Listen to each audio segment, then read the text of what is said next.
And I am Gene Curtis, and I have kicked Jason out of the studio because we have a special guest in here with us. Ladies and gentlemen, Mr. Kyle Park. Woo!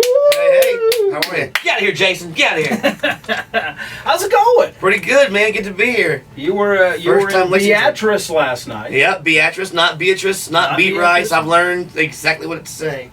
Yeah, and have a good show. It was their Gage County Fair. Yeah.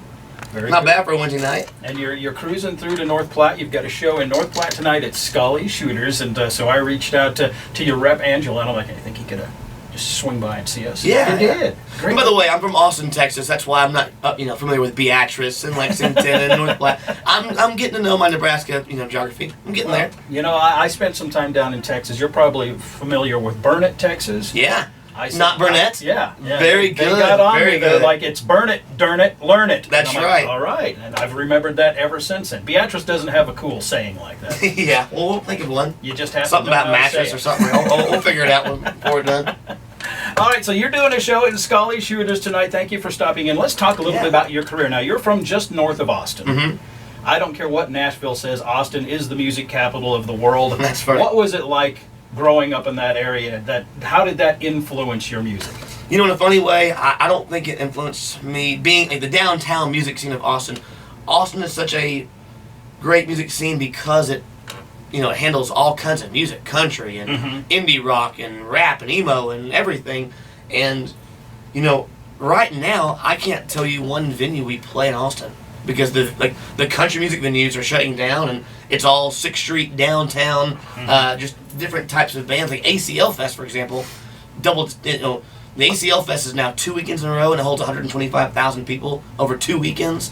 And that's because it's all types of music. But growing up, I guess, I loved the radio. I grew up listening to the radio as far as the Clint Blacks and Garth Brooks and George Strait, now and Jackson, all those guys on the radio. So I played, when I was 15 years old, I was playing just bars. I wasn't playing clubs. I wasn't playing dance halls. I was just playing small bars.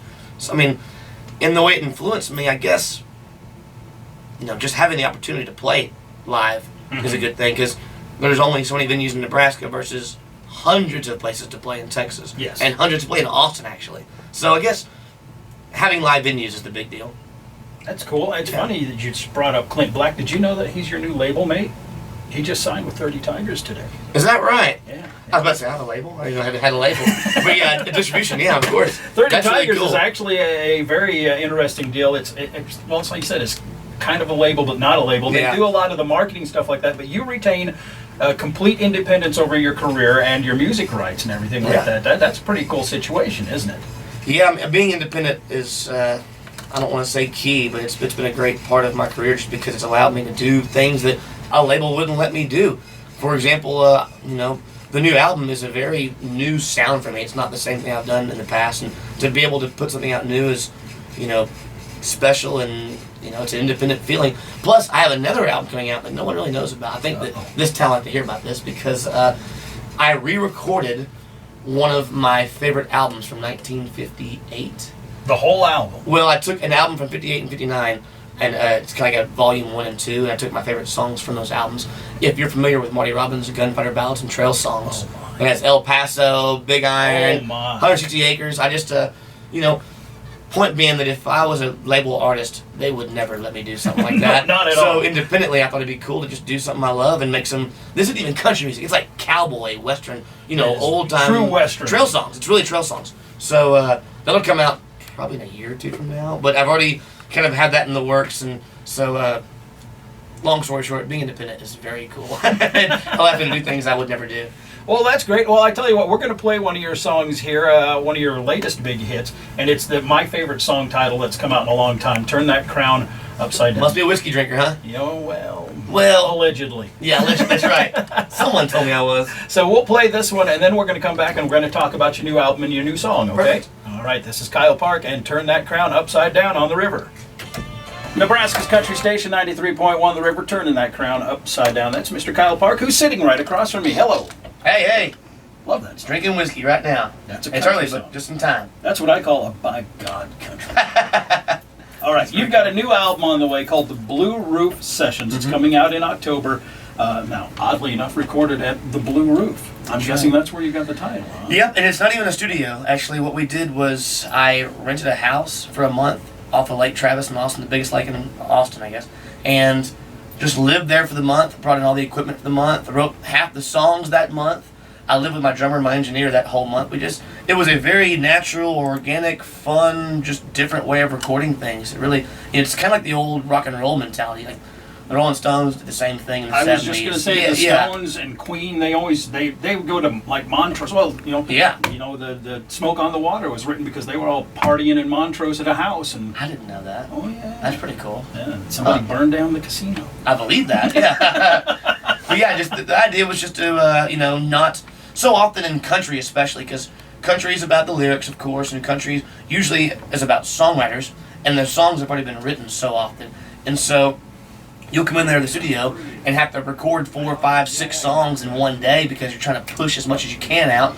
And honestly, I didn't want to do that. I wanted to do it where the music was first. And there was a couple of days we didn't even record one song because we just worked on one consistently. And the idea was to make it sound good before, I don't know. But I recorded songs that weren't even finished lyrically. It was just half songs or quarter songs, but I knew that it felt right.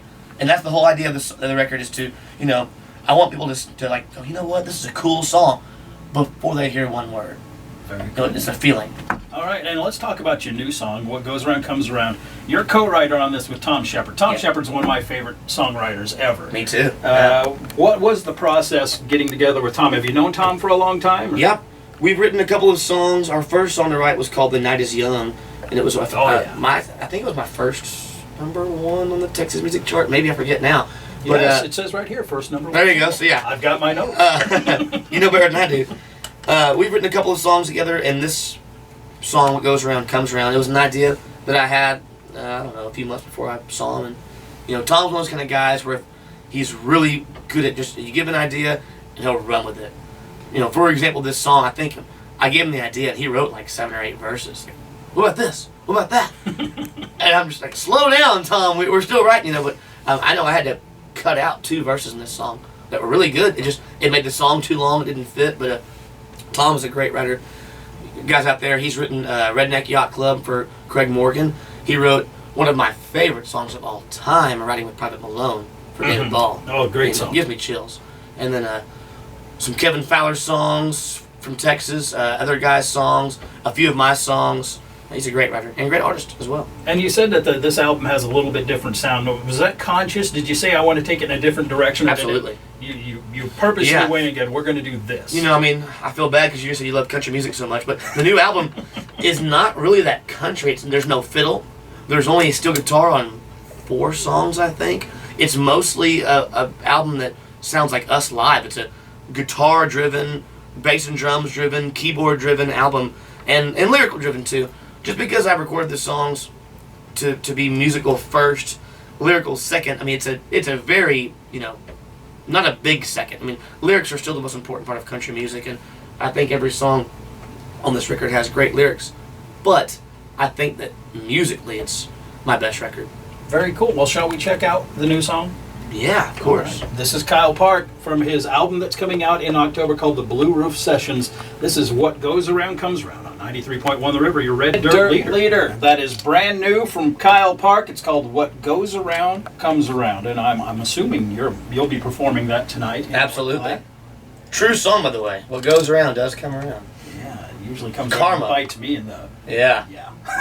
Push that little button. Where's that little... I don't have that button. I actually have to censor myself. Gotta get you a car horn in here somewhere. And I'm not so good at censoring. I tend to... When I'm not behind a microphone, I tend to work blue, so it's really hard to bite my tongue in here sometimes. But, Kyle Park, thank you very much for stopping in. Tell us a little bit about your show. If somebody's coming to North Platte tonight, it's their first time seeing Kyle Park. What are they going to see? Man, energy, for sure. I think that's the key to our band. And we love what we do, man. We're a 5-piece band on stage, and we love what we do. There's so many bands that come around here that are going to tell you, you can expect a rockin' country show. That's what we are. We're a rockin' country band, no doubt. And there's no fiddle, there's no steel guitar, but I think the key to us is that we are really real musicians. I love music more than anything. I love playing guitar and leads, and I love singing harmony. I love singing lead. I think all of our guys we're born musicians, and you can tell that every song. And 24-hour day, we play for 2 hours on stage. That's the best part of our day, no doubt about it. Great. All right. Well, tonight, North Platte, Nebraska, you are on High Alert, Scully, Shooters. Kyle Park, thank you very much for stopping in and seeing us today. Thank you very much. I appreciate it. I greatly appreciate it, and that we don't get a lot of traffic through here. So, which I don't get it. I don't understand why. But I tell you what, good to be here today, and hope to see you again very soon. We do too. Again, North Platte tonight, Scully, Shooters, Kyle Park, 93.1 The River.